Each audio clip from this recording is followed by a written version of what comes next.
तो पिता परमेश्वर का हृदय से धन्यवाद करते हैं अपने उद्धारकर्ता प्रेमी प्रभु यीशु मसीह के मधुर मीठे नाम में। और आज की आराधना के लिए धन्यवाद करते हैं, सुंदर गवाहियों के लिए धन्यवाद करते हैं। और आराधना स्तुति के समय विशेष करके ये गीत जो हम गाते हैं, तो इन दिनों मैं जब से जुड़ रहा हूँ नए नए गीत गाते हैं, तो मेरे लिए नया रहता है। और वास्तव में प्रभु हमारे बीच में एक ऐसी बहन को भेजी है जो प्रार्थना में भी, वचन में भी, और कल जब वो उन्होंने गीत गाया, बाद में उन्होंने बताया कि वो खुद लिखी हैं, प्रभु ने उनकी सहायता की। और बड़े स्वर वगैरह भी वही दी है लगता है, क्योंकि बड़े भाव विहोर आत्मा में भरकर वो गा रही थी। तो पिता परमेश्वर का धन्यवाद करते हैं। आज भी हमारे प्रिय लोग, आशीष परिवार लोग जो गीत गाए, मेरे लिए नया है। जैसे ही उन्होंने कहा भजन संहिता 91 से गा रहे हैं, तो मुझको वही इन दिनों जो महामारी से वाला एक गीत है वही गाएंगे ऐसा लग रहा था, परंतु एक नया गीत मैं पहली बार सुना हूं। इन सब बातों के लिए पिता परमेश्वर का धन्यवाद हम करते हैं, क्योंकि प्रभु ने हमको जोड़ा है। हम कोई प्लानिंग नहीं किए, योजना नहीं बनाए, हमारे बीच में इस पारिवारिक आराधना में ये आ जाएंगे। वो प्रभु की मनसा में हम लोग जुड़ते गए और सचमुच में हमारे बीच में इस ब्लेसेड फैमिली ग्रुप में, विशेष करके आराधना या चर्चेस में जब हम जाते हैं, तो प्रार्थना, आराधना और वचन का भाग ये मुख्य रहता है। और हमारे बीच में कमी नहीं है। क्वायर देखें तो एक से एक हमारे बीच में गीत गाने वाले, पता लग रहा है गीत लिखने वाले भी हमारे साथ जुड़े हैं, और ऐसे गीत लिखते हैं जो परमेश्वर के वचन पर आधारित है। मैं शेखर भाई को और कई लोगों को जानता हूं कि हूबहू जो वचन में है उसको गीत में एज इट इज वो लाइन वैसी रहता है। कहाँ से ये वरदान प्रभु उनको देते हैं कि वचन की बातों को गीत में परोकर उसको बड़े राग, लय और ताल के साथ गाते हैं। तो मैं प्रभु का धन्यवाद करता हूं। और उस दिन जो मैं वचन शेयर किया था, और जब प्रार्थना और प्रभु की प्रार्थना के पश्चात हम लोग एक दूसरे को सालों टाटा बाय बाय कह रहे थे, तो अमन ने एक उसके अंदर जो आया उसको उसने रखा। सचमुच में ये प्रश्न जो है विचारणीय है। और जैसे ही वो प्रश्न रखा, मेरे को तुरंत कुछ कुछ बातें इन्हीं अध्यायों में, जिनको मैं उस दिन शेयर किया था, उन्हीं अध्याय से कुछ कुछ बातों को आज रखना चाहता हूं। कल भी रखना चाह रहा था, कल समय नहीं मिला। कल मेरी मिसेस एक गीत निकाल के रखी थी कि गीत भी गाएंगे, परंतु समय की कमी के कारण हम, कई बार ऐसा होता है कि हम कुछ अपने परिवार आराधना में अपने लोगों के बीच में कुछ कुछ बांटना चाहते हैं, परंतु नहीं बांट पाते। परंतु प्रभु को मालूम रहता है कि किस दिन उसको रखना है।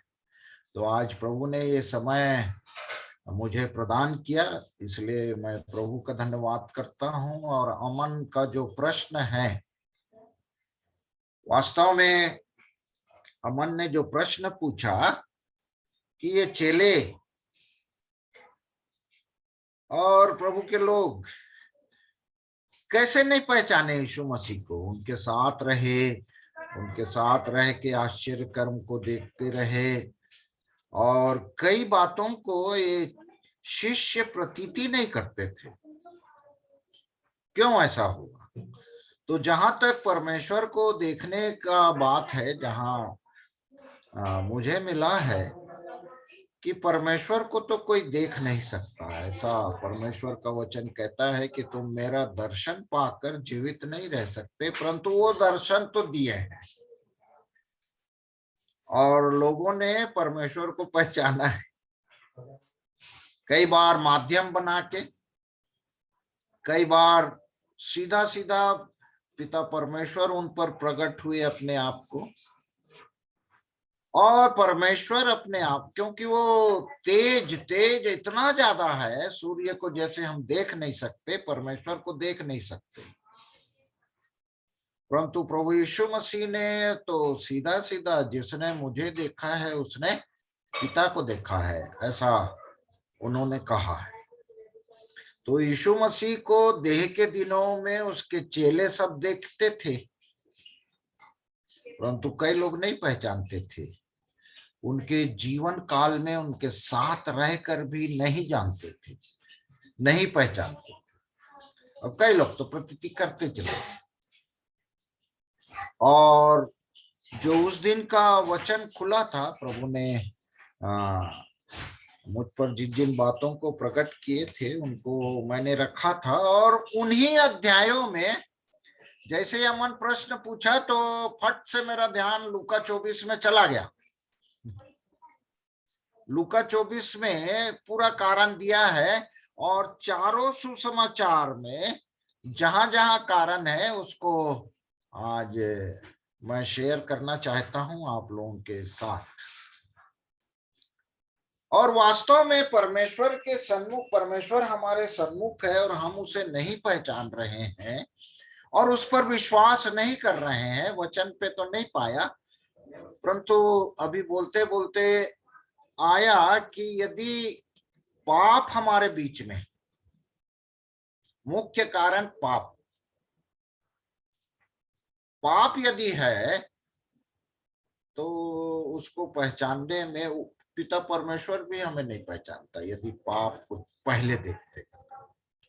ये पाप है, और पाप कई प्रकार से किस किस तरीके से मुख्य है पाप, और वो इस तरीके से हमको परमेश्वर को पहचानने में हमें भ्रमित करते हैं।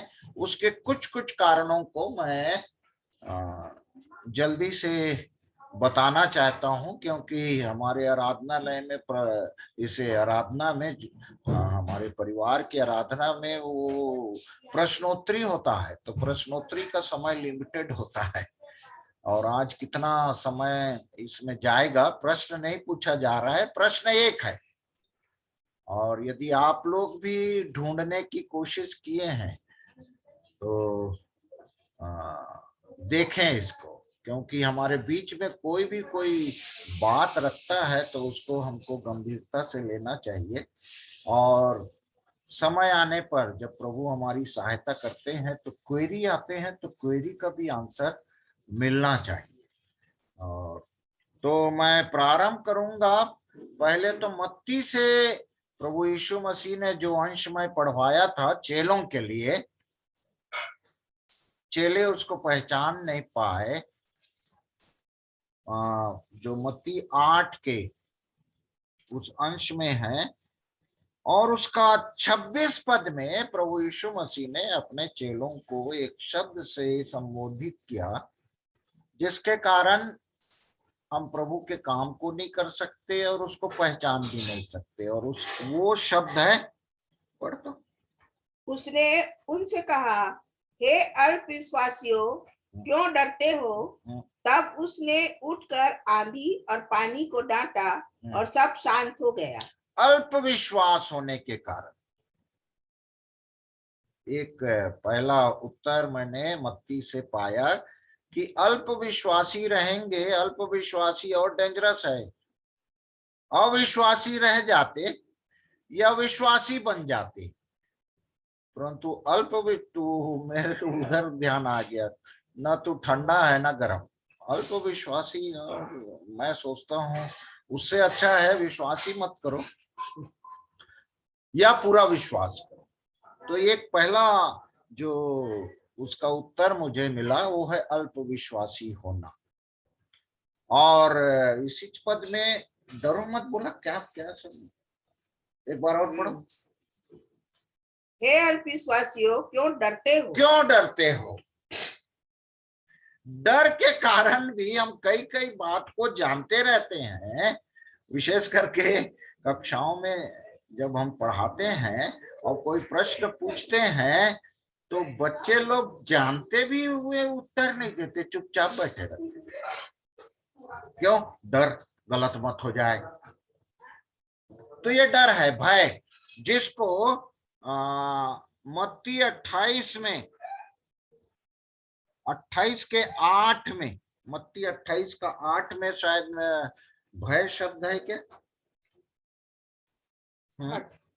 और वे भय और बड़े आनंद के साथ कब्र से शीघ्र लौटकर उसके चेलों को समाचार देने के लिए दौड़ गए। भय, वहां भी भय था चेलों को, आनंद भी है और भय भी है। बड़ा मैं बोला इसको कैसा हो सकता है भाई, आनंद है और भय भी है। और इसीलिए 28 के 10 में है क्या, डरो मत, 28 का 10। तब यीशु ने उनसे कहा, मत डरो, मत डरो, मेरे भाइयों से जाकर कहो। मेरे भाइयों से जाकर कहो, डरते काहे हो?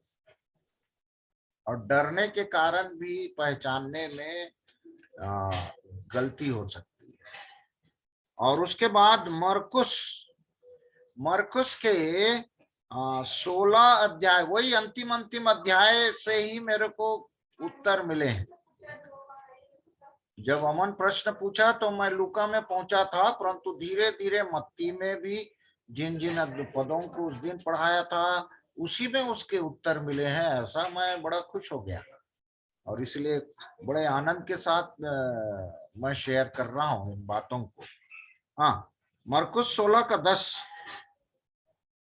उसने जाकर उसके साथियों को जो शोक में डूबे हुए थे और रो रहे थे, दो बात है, वो शोक में भी डूबे हुए थे और रो भी रहे थे।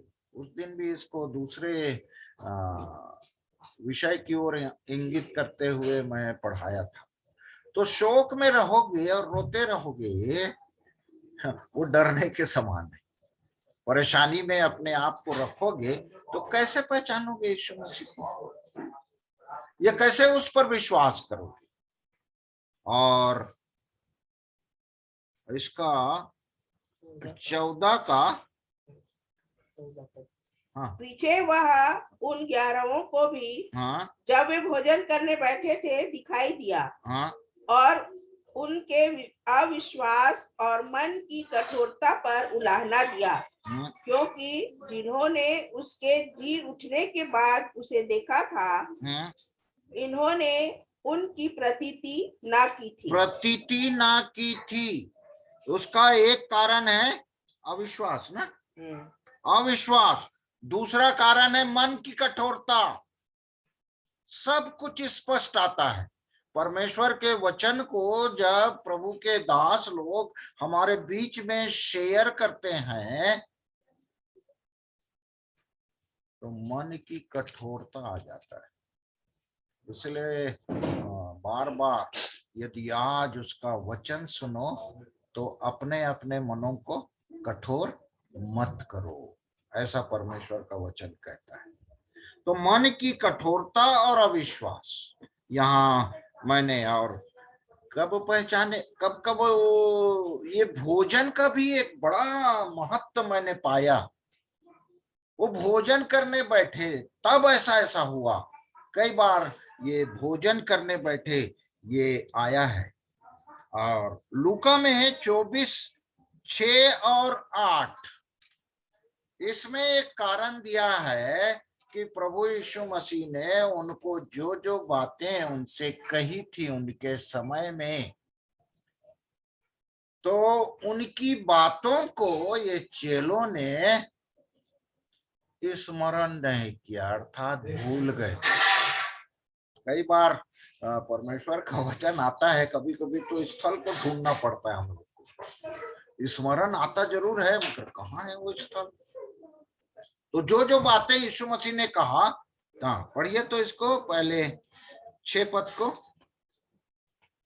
वह यह नहीं परंतु जी उठा है।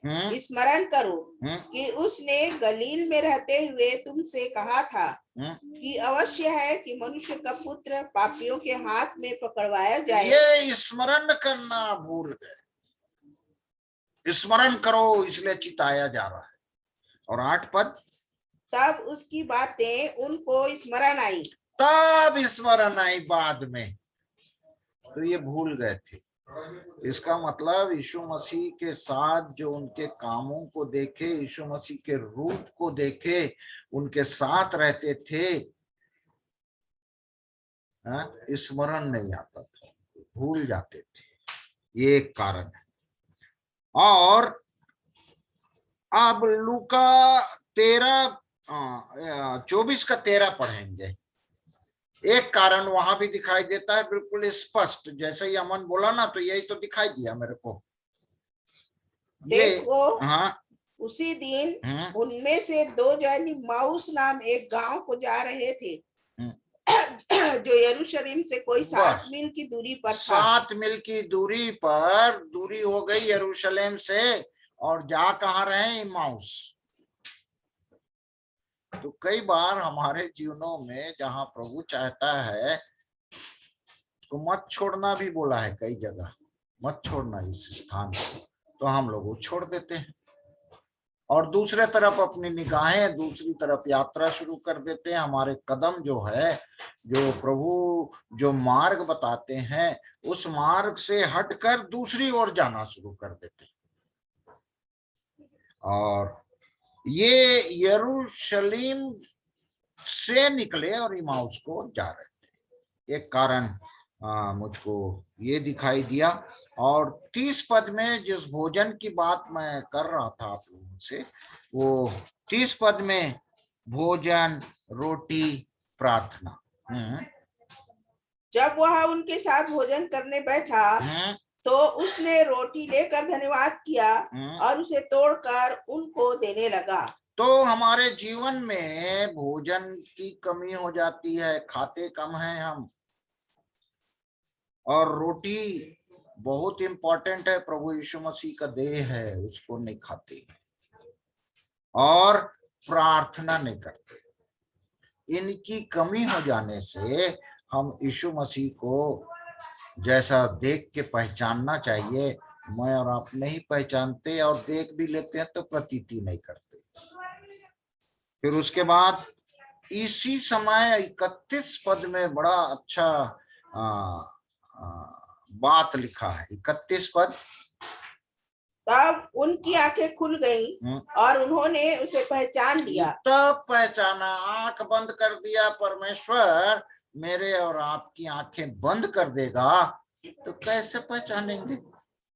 और जैसी उनकी आंख खुल गई तब इन लोग यीशु मसीह को पहचान गए। अब 34 में भी ऐसे लिखा है, कैसे पहचाने? वे कहते थे, प्रभु सचमुच जी उठा है और शमौन को दिखाई दिया है।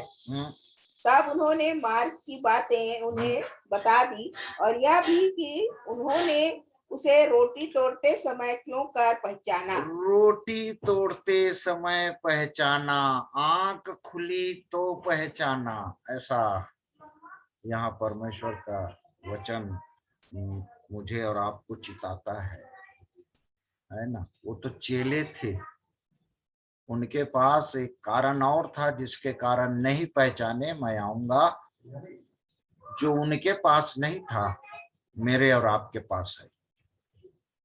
और 37 पद को पढ़िए, एक और कारण दिया है, परंतु वे घबरा गए और घबरा जाना और समझे कि हम किसी भूत को देखते हैं। भूत को देख रहे हैं।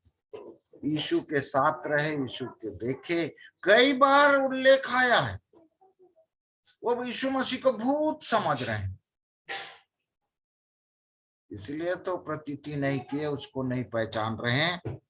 और एक और अच्छा कारण है जो मुझको आश्चर्य हुआ इस कारण को देखकर, 41 41 पद में जो लिखे हैं, जब आनंद के मारे उनको प्रतीति न या, हुई। इस वाक्य पे ध्यान करिए, क्यों प्रतीति नहीं हुई? एक बार और पढ़ लो पहला वाक्य। तब जब आनंद के मारे जब आनंद उनको के मारे प्रतीति न हुई। आनंद के मारे प्रतीति नहीं हुई।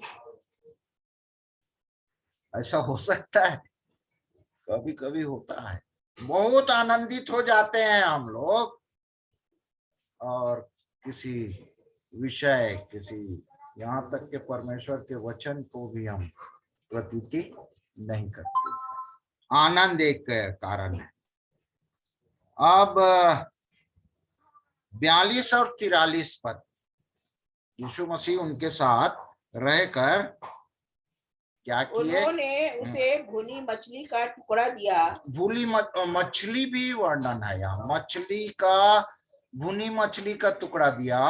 उसने लेकर उनके सामने खाया। उनके सामने खाया। फिर उसने उनसे कहा, ये मेरी वे बातें हैं जो मैंने तुम्हारे साथ रहते हुए तुमसे कही थी कि अवश्य है कि जितनी बातें मूसा की व्यवस्था और भविष्यवक्ताओं और भजनों की पुस्तकों में मेरे विषय में लिखी है सब पूरी हो। सब पूरी हो। तो ये पुनः भोजन, और भोजन में रोटी और मछली जरूरी है। अब उसके बाद 45 पद को पढ़ेंगे। तब उसने पवित्र शास्त्र बुझने के लिए उनकी समझ खोल दी। समझ खुल जाना, इसका मतलब इसके पहले उनके समझ बंद थे, जैसे आंखें बंद थी, उनको समझ नहीं आता था। और जब ये इसकी मैं अपने जीवन में कमी महसूस करता हूँ, समझ मतलब कैसे समझदारी से काम करूं प्रभु का और वचनों को समझूं। और इसीलिए जो उन चेलों के पास नहीं था, मेरे और आपके पास है, अभी है, मगर कई बार इसकी कमी मैं महसूस करता हूँ अपने जीवन में। और वो बात जो है 49 पद में है। और देखो, जिसकी प्रतिज्ञा मेरे पिता ने की है, मैं उसको तुम पर उतारूंगा, और जब तक स्वर्ग से सामर्थ्य ना पाओ तब तक तुम इसी नगर में ठहरे रहो। यहाँ इसी नगर में ठहरे रहो। और समझ गए होंगे मैं क्या कहना चाहता हूँ। और सचमुच में प्रियो, उसके बिना मैं और आप कुछ नहीं कर सकते। आज बबली अपनी गवाही में दे रही थी कि नहीं कुछ कर सकती प्रभु, जब तक कोई भी काम हो, जब तक आप मेरी सहायता ना करो, मेरी मदद ना करो, मैं नहीं कर सकती, वो बोल रही थी। और सचमुच में नितांत आवश्यकता है ये 49 पद को अभी प्रभु यीशु मसीह अपने चेलों को दे रहे, और बिना पवित्र आत्मा के बार बार इसको हम सीख रहे हैं, रोज बरोज सीखते हैं। और सचमुच में पवित्र आत्मा की उपस्थिति हर समय, हर जगह, हर लोगों से बात करने के समय मेरी और आपकी सहायता करे। और जब जब महसूस करते हैं कि इस काम को मैं नहीं कर सकता था, प्रभु ने मेरे द्वारा करा दिया, तब मालूम होता है कि पवित्र आत्मा मेरे साथ है और पवित्र आत्मा ही काम कराता है। और उसके बाद यूहन्ना रचित सुसमाचार में भी कुछ कुछ पदों को देख लेंगे जो इन तीनों सुसमाचार में हमने पाया। और वही डर के विषय में यूहन्ना 20 और उसका 19 पद डर के वो पॉइंट को यहाँ प्रकट करते हैं। उसी दिन जो सप्ताह का पहला दिन था, संध्या के समय, जब वहां के द्वार जहाँ चेले थे यहूदियों के डर के मारे बंद थे, तब यीशु आया और बीच में खड़ा होकर उनसे कहा, तुम्हें शांति मिले। ये तो दो बातें हैं, डर के मारे बैठे हैं और उनके पास शांति नहीं है। उस दिन भी मैंने बताया 3 पद में प्रभु यीशु मसीह ने कहा तुम्हें शांति मिले, क्योंकि यीशु मसीह को मालूम था कि इनके पास शांति नहीं है। और सचमुच में वो तीनों पद 19 पद, 21 पद और 26 पद में हम पाते हैं कि ये चेले बिना शांति के थे, क्योंकि उनका गुरु तो चला गया, नहीं है सशरीर। इसलिए ये इसकी भी आवश्यकता है मुझे और आपको कि हम यीशु मसीह को पहचाने, यीशु मसीह की प्रतीति करें, डर ना रहे परंतु शांति रहे। और आगे पुनः वही विषय है जो 27 पद में अविश्वास है। 27 पद को पढ़िए। तब उसने थोमस से कहा, अपनी उंगली यहाँ लाकर मेरे हाथों को देख और अपना हाथ लगाकर मेरे पंजर में डाल, और अविश्वासी नहीं परंतु विश्वासी हो। अविश्वासी, देखो प्रभु यीशु मसीह को उस थोमा के लिए ऐसा ऐसा करना पड़ गया। और इसीलिए मेरे ख्याल से 29 उस पैराग्राफ के अंतिम पद में कहते हैं कि अब अविश्वासी नहीं परंतु विश्वासी रहा, परंतु उसमें कहते हैं कि धन्य है वे हाँ जिन्होंने बिना देखे विश्वास किया। हाँ, और ये तो कह रहा था जब तक मैं अपनी उंगली उसके पांजर में नहीं डालूंगा मैं विश्वास, ये देखी हुई विश्वास है। धन्य वे हैं, उसमें मेरी और आपकी गिनती होनी चाहिए कि बिना देखे विश्वास किए। इसीलिए तो पौलुस ने इब्रानी में 11 हम सबको कंठस्थ है विश्वास क्या है। कंठस्थ ना रहे, जबान में ना रहे, हृदय में रहे और कार्य में रहे। प्रभु सचमुच में इस अविश्वास का, कई लोगों ने कहा मेरे अविश्वास का उपाय कर प्रभु। और 21 अध्याय में आएंगे, उनको आश्चर्य कर्म चाहिए था, हमेशा आश्चर्य कर्म देखते थे तभी यीशु मसीह को पहचानते थे और प्रतीति करते थे। आश्चर्य कर्म नहीं था इसलिए नहीं पहचाने, जो कि 5 और 6 पद को पढ़िए तो 21 के 5 और 6।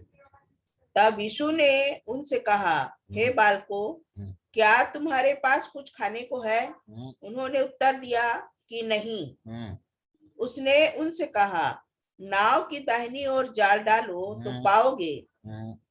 तब उन्होंने जाल डाला और अब मछलियों की बहुतायत के कारण उसे खींच ना सके। तो ये आश्चर्य कर्म जब प्रभु ने, कई बार हम आश्चर्य कर्म देखना चाहते हैं, सीधा सीधा प्रभु हमसे बात करता है तो हम एक्सेप्ट नहीं करते आश्चर्य कर्म जब तक ना हो।